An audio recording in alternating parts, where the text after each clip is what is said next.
अस्सलामु अलैकुम। जब अल्लाह ताला ने फ़रिश्तों को फरमाया मैं ज़मीन में अपना नायब बनाने वाला हूँ, उन्होंने कहा क्या आप ऐसे शख्स को नायब बनाना चाहते हैं जो ज़मीन में खराबियाँ पैदा करे, खून करता फिरे?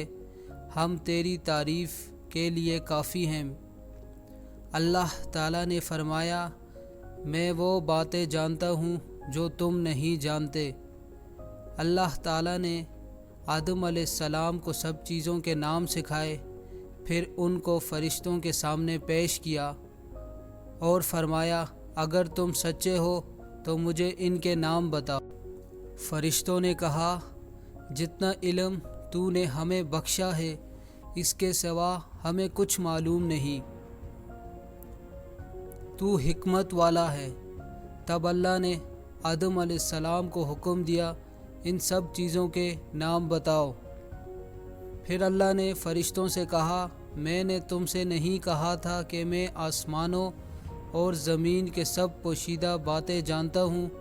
जो तुम ज़ाहिर करते हो, जो पोशीदा करते हो, सब मुझे मालूम है। फिर अल्लाह ताला ने फ़रिश्तों को हुक्म दिया कि आदम अलैहिस्सलाम को सजदा करो। उनमें मौजूद इब्लीस भी था।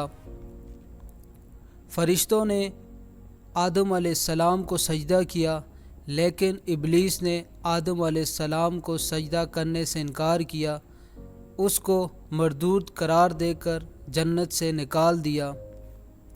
इब्लीस की ये हालत देखकर फ़रिश्तों ने सजदा शुक्र अदा किया और कहा ए अल्लाह तेरा शुक्र है, तूने हमें अपना हुक्म बजाय लाने और अपनी इबादत करने की तौफीक अता फरमाई। 2 सजदे आज तक नमाज में अदा किए जा रहे हैं, एक सजदा हुक्म और दूसरा सजदा शुक्र। क्या किसी ने खूब लिखा मत पूछो हमसे हमारी बंदगी का आलम ए इब्लीस, मत पूछो हमसे हमारी बंदगी का आलम ए इब्लीस। गाफिल हैं मगर ठोकर लगे, गाफिल हैं मगर ठोकर लगे तो सजदा खुदा ही को करते हैं। अगर वीडियो अच्छी लगी लाइक करें, चैनल ज़रूर सब्सक्राइब करें।